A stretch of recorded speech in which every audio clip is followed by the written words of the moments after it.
Hai, Assalamualaikum semua. Hari ni kita nak belajar bab baru iaitu bab 6, asid, base dan garam. Untuk hari ni, Mualimah cuma nak cover 6.1, peranan air dalam menunjukkan keasidan dan kealkalian. Okey, sebelum tu kita kenalah tahu apa maksud asid, apa maksud base. Asid adalah bahan kimia yang mengayon dalam air menghasilkan ion hidrogen. Ion hidrogen formulanya adalah H+. Maksudnya, mana-mana bahan kimia yang bila dalam air dia mengayon, maksudnya dia menjadi ion dan dia menghasilkan ion hidrogen, bermaksud dia adalah asid. Jadi keyword dalam asid ni adalah bila ada H+. Kemudian, ion hidrogen ini tadi akan bergabung dengan molekul air membentuk ion hidroksonium H3O+. Okey, this one kita dah go through masa bab 5. Kan, ikatan datif, macam mana ion hidroksonium terbentuk.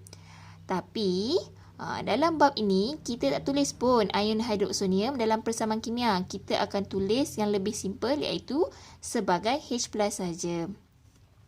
Okay, base pula, bahan yang bertindak balas dengan asid menghasilkan garam dan air sahaja. Maksudnya, mana-mana bahan yang boleh bertindak balas dengan asid, this one asid, dan menghasilkan garam dan air, dia adalah base. So, base tu, semua hidroksida logam, semua oksida logam adalah base. Contohnya NaO. Okey, kalau contoh lain, antum gantikan je lah logam ni dengan mana-mana logam lain. LiOH, KOH. Okey. Kalau oksida logam, magnesium oksida. Gantikan logam magnesium ni dengan mana-mana logam. Aluminium oksida, plumbum oksida, zinc oksida. Itu adalah oksida logam.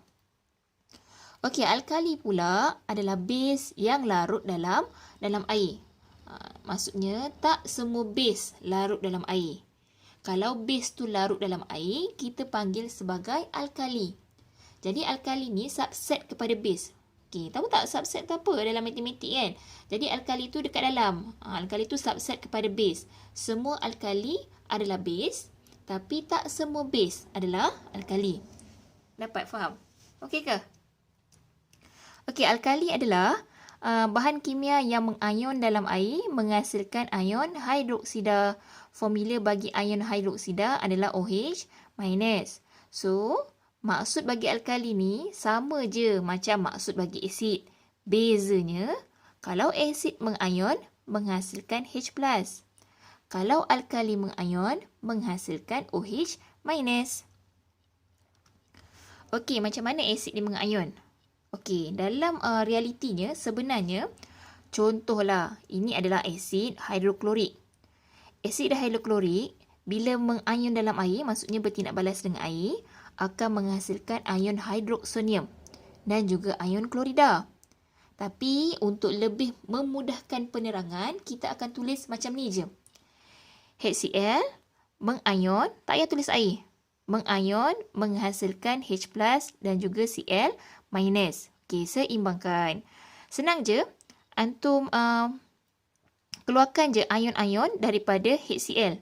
HCl daripada H+ dan juga Cl-. Okey, ini adalah asid hidroklorik. Okey, be familiar ya dengan nama-nama. Kalau asid sulfurik, H2SO4. Asid nitrik, HNO3. Asid fosforik, H3PO4. Dalam silibus SPM, kita akan melibatkan 4 jenis asid ni je.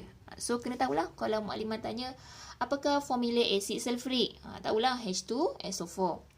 Okey, kalau asid sulfurik ni mengayon dalam air akan menghasilkan H+ dan juga ion sulfat. Tengoklah sini, daripada H+, this one ion sulfat. Kemudian seimbangkan. Oleh kerana ada 2 hidrogen dekat belah bahan sini, letak 2 dekat depan ion hidrogen dan seterusnya. Yang lain boleh faham kot Okey, kebesan asid. Okey, ni bukan besan mak kita dengan mak mentua tu, bukan besan yang tu Kebesan asid ni maksudnya bilangan ion hidrogen yang boleh dihasilkan oleh satu molekul asid yang mengayon dalam air. Contohnya, Kalau asid monoprotik, dia akan menghasilkan 1 mol ion hidrogen per molekul asid. Maksudnya per 1 molekul asid. Contohnya, 1 molekul asid hidroklorik, bila dia mengion, dia akan menghasilkan 1 mol ion hidrogen. Jadi, asid hidroklorik adalah asid monoprotik. Mono tu bermaksud 1. Kalau asid diprotik, contohnya, bila 1 molekul asid sulfurik mengion dalam air, dia akan menghasilkan 2 mol ion hidrogen. Okey, dapat? Di untuk 2. Kalau tri untuk 3. Okey, peranan air. Okey, tanpa air, asid tu kita sebut sebagai asid kering ataupun glacial. Maksudnya, kadang-kadang asid ni dalam bentuk cecair. Kalau bahan tu dalam bentuk cecair, tak semestinya dia ada air. Contohnya macam minyak. Minyak kan dalam bentuk cecair tapi tak ada air. Sama juga. Ada asid yang wujud dalam bentuk cecair tapi dia tak ada air. Kita panggil dia asid kering ataupun asid glacial. Kadang-kadang pula asid tu wujud dalam bentuk pepejal. Jadi dia wujud sebagai molekul kovalen yang neutral. Tak ada ion H+. Jadi, bila ada air, asid tu boleh mengion. Bila asid tu boleh mengion, dia boleh menghasilkan ion hidrogen yang bebas bergerak. Bila ada ion hidrogen yang bebas bergerak, dia jadilah menunjukkan sifat keasidan dia. Macam mana nak kata dia tunjuk sifat keasidan ke tak tunjuk sifat keasidan? Okey, tengok sini dalam eksperimen. Kita ada pepejal asid oksalik. Kemudian satu lagi tabung uji kita letak air pada pepejal asid oksalik tadi. Kemudian kita uji dengan kertas litmus. Pepejal asid oksalik, bila kita guna kertas litmus apa agak-agaknya kalau asid ni? Asid biru kepada merah. Kalau kita letak kertas litmus biru, kertas litmus tu tak berubah. Tidak berubah warna menjadi merah. Maksudnya pepejal asid oksalik tidak menunjukkan sifat keasidannya sebab dia tak ada air. Bila tak ada air, dia tak ada ion hidrogen.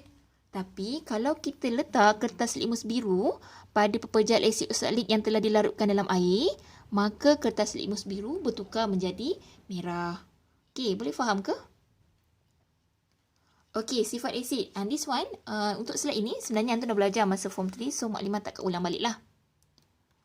Okey, base. Base tadi, maksud base adalah bahan yang boleh bertindak balas dengan asid menghasilkan garam dan air sahaja. So, base adalah hidroksida logam ataupun oksida logam. Contoh, kita guna asid hidroklorik, HCl. Kita tindak balaskan dengan oksida logam. Katakanlah dalam ni kita nak guna zinc oksida. Akan menghasilkan garam, zinc klorida dan juga air. Okey, macam mana nak membentuk formula garam ni? Mudah je. Kita combinekan kation pada base. Kation maksudnya ion yang bercas positif. Daripada base, kita gabungkan dengan anion daripada asid. Anion maksudnya ion yang bercas negatif daripada asid. Jadilah zinc klorida. Formula bagi zinc klorida adalah ZnCl2. Sebab ion zinc Zn2+, ion klorida adalah Cl-. Kemudian seimbangkanlah persamaan tu. Kalau yang contoh kedua, asid sulfurik bertindak balas dengan kuprum oksida, akan menjadi kuprum sulfat dan juga air. Formula air semua orang tahu kot H2O. Kalau this one pula, KOH adalah contoh hidroksida logam. So, garamnya adalah cation daripada base, combinekan dengan anion daripada asid. Kalium nitrate. Kalau this one, natrium fosfat dan air. Seimbangkan persamaan tu. Okey, base. Kalau base kan dia ada yang larut air dan juga tak larut air. Kalau yang larut air, kita panggil sebagai alkali. Contohnya, semua logam oksida wujud dalam bentuk pepejal. Natrium oksida dalam bentuk pepejal. Dia adalah base kan. Jadi, bila dia dalam bentuk pepejal, kita larutkan dalam air. Apa yang berlaku? Dia akan melarut membentuk natrium hidroksida. So, dia boleh melarut dalam air. Kita panggil dia alkali. Jadi, NaO adalah alkali sebab dia adalah base yang larut dalam air. Okey, dapat Kemudian seimbangkanlah persamaan tu. Yang ada 2 natrium, so letak 2 kat depan. Oksigen ada 2, betul lah. Sini 1, sini 1. 2 kan? Okey, contoh yang tak larut dalam air pula adalah pelambung oksida. Pelambung oksida dalam bentuk pepejal. Kita larutkan dalam air. Dia tak larut. Maksudnya pelambung oksida stay dalam bentuk pepejal dia. Jadi pelambung oksida adalah base. Pelambung oksida dia bukan alkali sebab dia tak larut pun dalam air. Okey, contoh alkali yang lemah adalah amonia. Formula bagi amonia adalah NH3. Amonia, bila kita larutkan dalam air, dia akan mengion separa. This one adalah anak panah macam ni, maksudnya mengion separa. Apa maksud mengion separa? Dia separuh je yang mengion, separuh lagi maintain dalam bentuk this. Maksudnya bila kita jalankan proses ini, kita larutkan, ada sesetengah amonia yang bertukar menjadi amonium. Maksudnya bukan semua amonia bertukar menjadi amonium, sesetengah sahaja. Jadi akan membentuk ion amonium. Formula bagi ion amonium adalah NH4+. Okey, ion amonium ni terbentuk daripada ikatan datif. Bergunakan kita belajar ikatan datif.